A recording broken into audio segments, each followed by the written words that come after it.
Have you ever wondered why there are so many technologies that exist in so many fields, yet breast pumps still consist of a machine you stick onto your breast and it just sucks the milk out of you in a much different way than a baby gets the milk out? One of the reasons is because there aren't enough smart people who care about women's health to make really thoughtful solutions to some of our difficulties as people who are trying to make human milk for human bodies.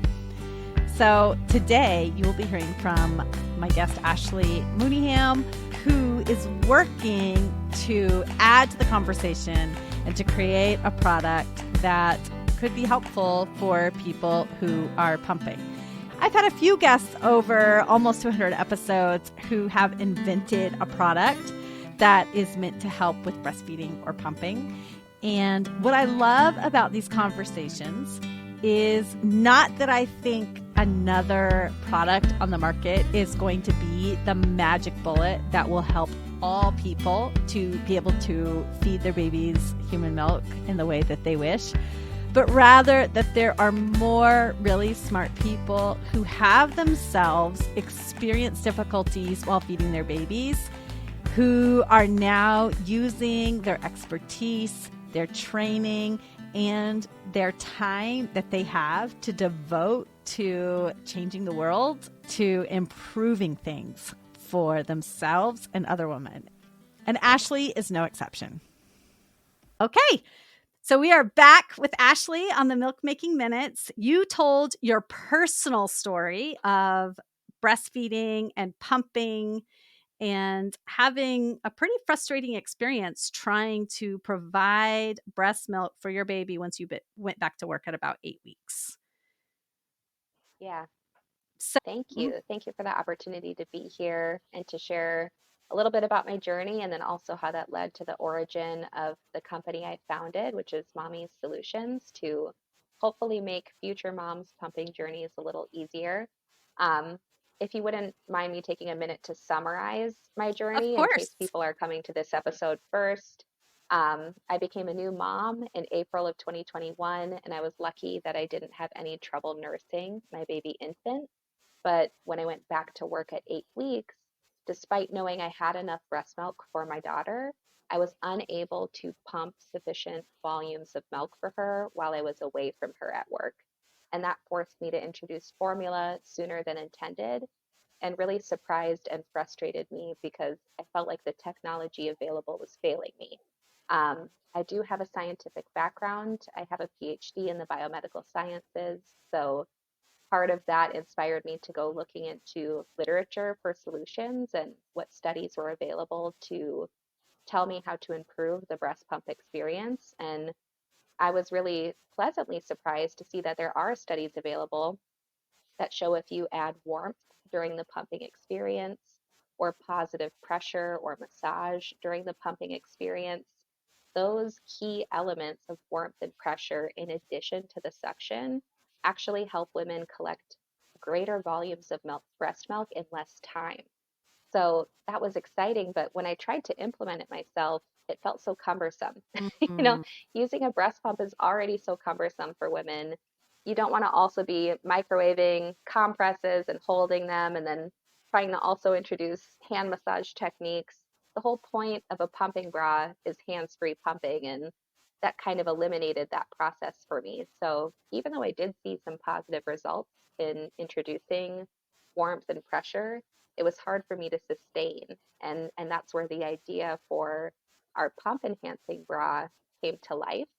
And we're trying to create a pumping bra, just like your standard pumping bra, that has built-in warmth and massage so that all in one, hands free while you're using a breast pump, those key elements of suction plus warmth plus pressure can work in tandem and help women get greater results in less time at the pump. Mm, yeah, I know. People are often surprised when I do consults and they have their pumping bra and they're all zipped up. And I'm like, this is great. And for many people who are struggling with low supply, we have this vision of like sitting at our keyboards and typing and working, Yep, and the machine is just doing it all. And for many of us, that's just not possible. We really have to be hands-on and focusing on the pumping, which is, as you said, not always sustainable for every person in their work environment. That's why hmm hands-free pumps are so popular right now, because people want yep, to be able to put them in and just go about their day without having to do a lot of extra work. And unfortunately, the reality is that's really not how milk expression works. exactly. Yeah, I'd love to hear about your perspective on those hands-free pumps as well. As a mom, I'm totally happy to see innovation within the breast pump arena move towards convenience, but portable breast pumps are still using that suction only mechanism, and oftentimes that suction is an even weaker power source than your traditional breast pump that plugs into a wall. So a lot of times it's even less effective. It even takes a longer time for lower volumes with those portable breast pumps. So they're seeing that problem that pumping sessions are too time consuming. And rather than solving the problem, they kind of meet it with portability. It's like an acceptance, Right. like, yes, pumping takes a long time. Here, you can wear it all day. Right, exactly. So yeah, I think I was really happy to see that innovation and glad that it adds some convenience. But I really hope that with our product, we can actually just make the process more effective. So you're still in and out faster and more conveniently, but getting the results that women are hoping for. Now, I have seen the promotional video on your website, and so it shows that on the kind of on the outer edge of the breast, there is, um, what is that? What is it in there? Like some sort of wire or No, no, we wanted to avoid any wire okay. elements or mechanical elements within the bra itself because, like I said, this is a product designed by a mom for moms. And I know how robotic and unnatural that breast pump process can feel Mhm. firsthand. I didn't want our product to introduce any more feelings of being a machine. Mm. So we actually went with a water-based approach. So we Mm. have a bra that has lining within it where heated water can pump in during the actual pumping session. So you'll hook yourself up to an external reservoir while you're using the breast pump so that heated water can flow throughout the bra, apply that pressure, apply warmth, but in a more natural and comfortable way. And when you're done using the breast pump, you can quick disconnect that external reservoir and still go about your day with the bra because deflated, it should be very discreet and comfortable. So again, we were really trying to create an effective product that's convenient to use, but also has as pleasant of a user experience as possible. Because as you know, the warmth element, the pressure element, those are technical needs in order to have an efficacious product. But if it's uncomfortable to use, you're just introducing an additional counterbalance to the effect that you're trying to produce. So by making it comfortable, we're hoping that we actually can have the additive um, effect of relaxation. So while Mm. using a breast pump, if you can truly be hands-free and have this warmed water massaging your breasts while using a breast pump, I hope that it not only increases volume in less time because of the warmth and pressure, but also because women feel more relaxed while wearing the product. Mm. So the external reservoir, is that any external reservoir, or is that a some sort of container that comes with the pump itself? What will that look like? Yeah, so that reservoir will come with our product. So if you're a first time user, we'll have a bundled offering of that reservoir that pumps the heated water through the bra and the bra itself. And then as our company grows, we're going to introduce new bra styles, new colorways, hopefully expanded sizing options so that women can continue to purchase bras that are compatible with that breast pump that really expand the utility of the product line within their life in terms of how conveniently that bra integrates into their wardrobe. So Yeah, it'll be one external reservoir. We're making it as small and lightweight as possible, and still kind of deciding what the final design will be. But the Hmm. way to keeping it external allows for us to avoid that wiring and machinery within the bra itself, which leads to a more comfortable bra and also allows us to give women permission to throw this in the washing machine. Hmm. Throw it in the washing machine. It's going to be so convenient that way. And that was really important to us as well, because I know easy to clean is of high priority for uh, postpartum moms. Yes, exactly. Yeah. Yeah. Okay. So, and so the water coursing through the bra, and I said pump earlier, but I meant bra. So Hmm. sorry about that. But the That's wire okay. coursing through the bra, um, how does it create compression? So the bra will have these built-in pockets that are Uh-huh. waterproof that expand when the water is introduced.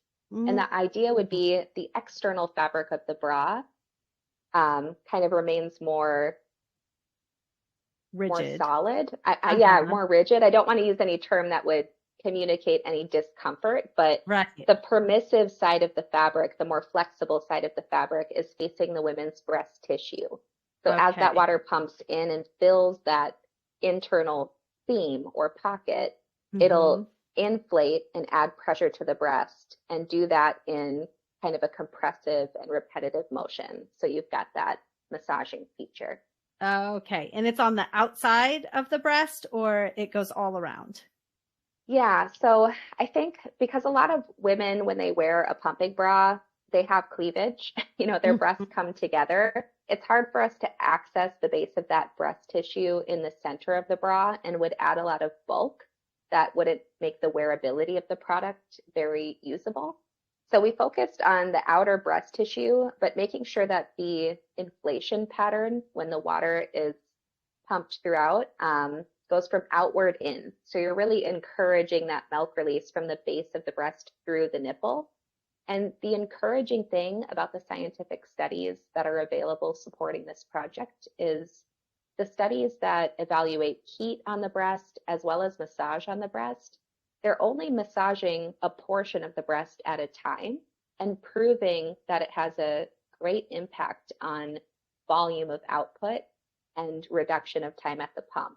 So it really supports the fact that even if you're covering partial breast tissue, that stimulation can help your body release the milk fully because we only have two hands.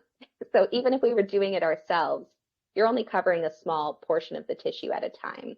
And our hope is we can cover a greater amount of tissue in a more standardized manner with a hands-free product like a bra. Okay. And it zips up in the middle. Is that right? Yeah, for convenience. Again, we Yes. want this to be as convenient as possible. I know some women want to only put on their pumping bra when they're using a breast pump, and some women want to wear it all day so they can, quick plug in and plug out if they're pumping throughout the day. And I wanted both to be an option. So there will be a zip front closure, so it's easy on, easy off, but the zipper will be discreet. So if you want to wear it under clothes, you can all day long. Yeah, great.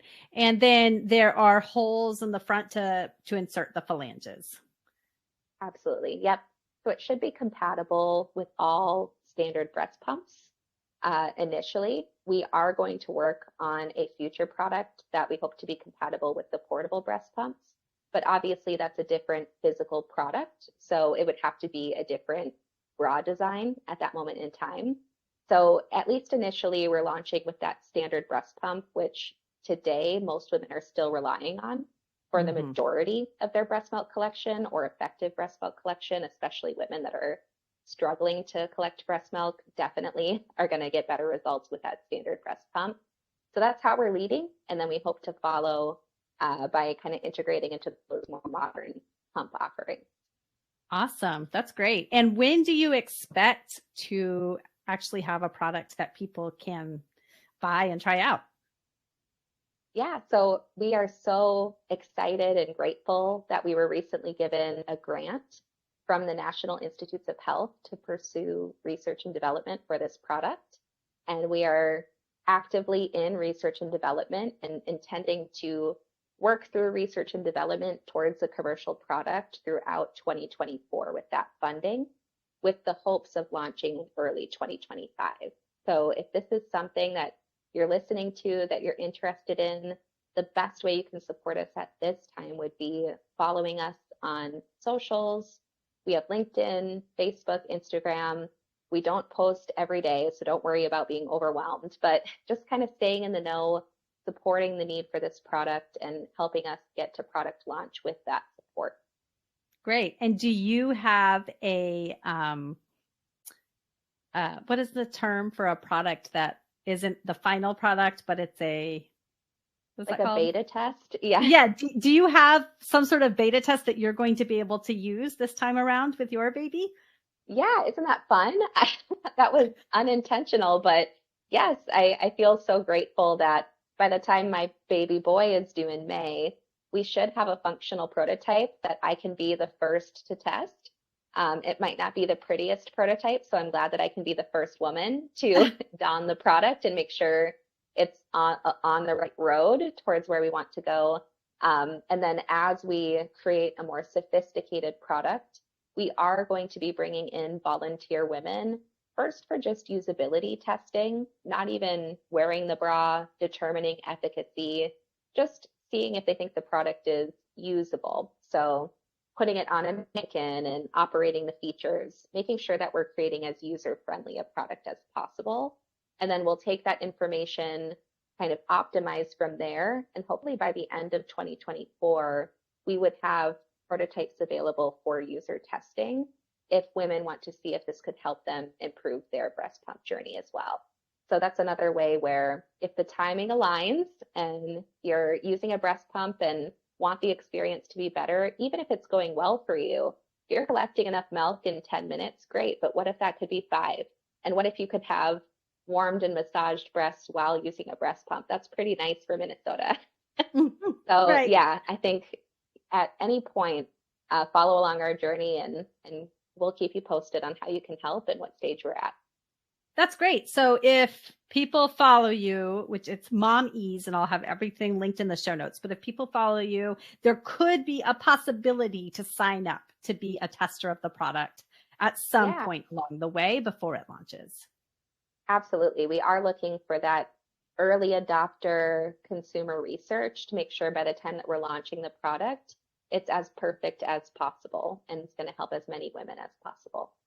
Oh, that's great. Awesome. Is there anything else you want to say about the pumping bra before we wrap it up?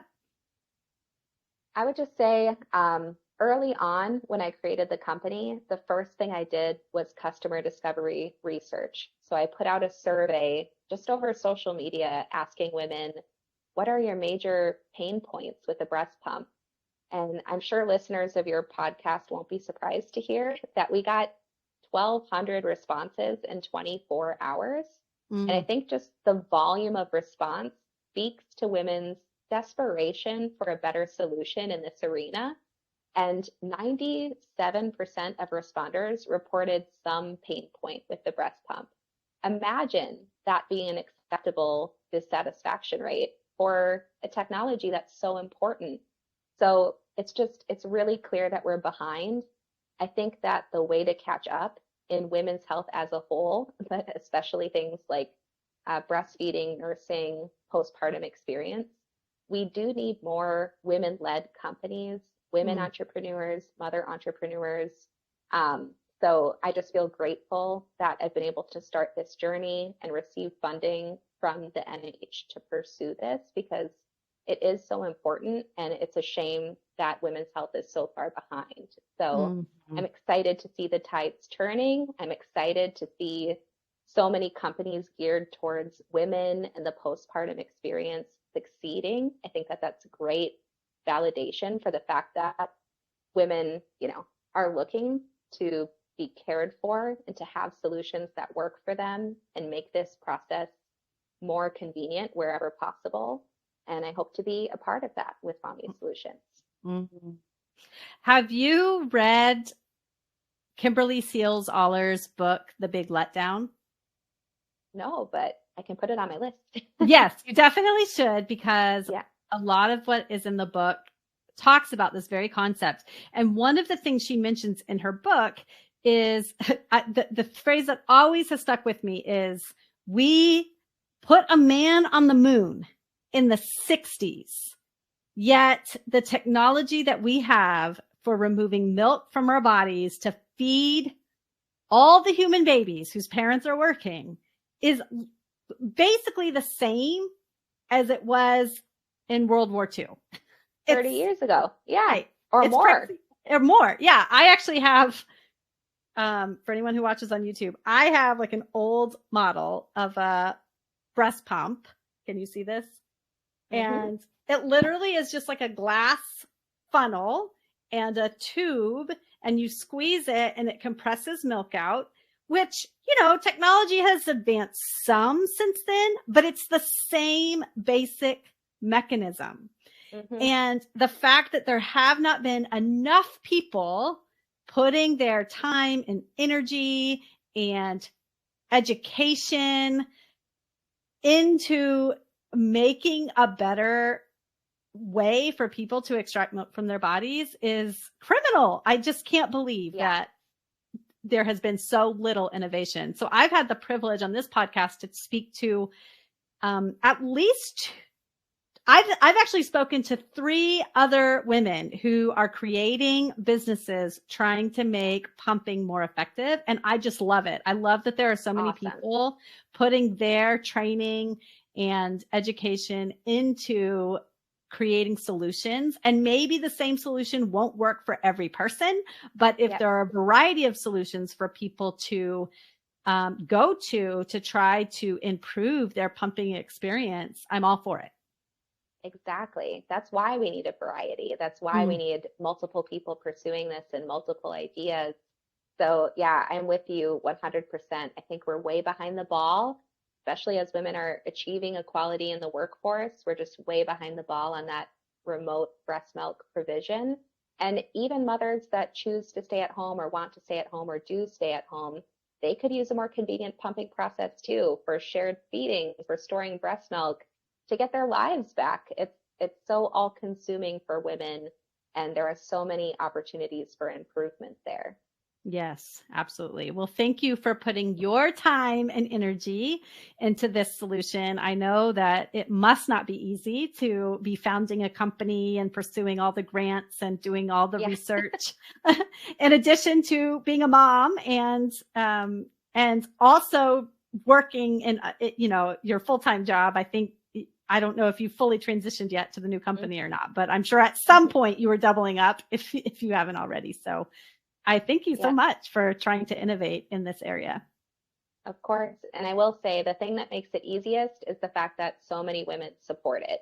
I think it's such a clear need. It's such a clear desire. It's easy to get motivated every day because there's real purpose behind what we're doing. And yeah, I thank you for being a part of that purpose. So thank you. Yes. Awesome. I'm so glad you came on the Milk Making Minutes. Me too. Thank you for having me. So there you have it. Another really smart person who has fed a human baby with human milk, realized that there are some major difficulties in modern life with providing human milk for our human babies, especially for those of us who use a pump to provide that milk, and who is dedicating her time and attention and energy to adding to the conversation and creating a solution. Follow Ashley on all of the platforms linked in the show notes, especially if you are looking to be a beta tester at some point for the Mom Ease pumping bra. You'll be able to reach out when the time is right. And speaking of reaching out, you have just another week or so to sign up for my course, Childbirth Education for a Great Postpartum. If you or somebody you know is pregnant and is looking to make choices that are right for them and their baby and their partner, that are aligned with their values, both for the birth and for the postpartum period, and are looking for information about how what you do during birth will impact your postpartum period, go to my website, www.quavinbirthservices.com. Sign up under courses. I cannot wait to do this live virtual course with you for the month of February. Bye.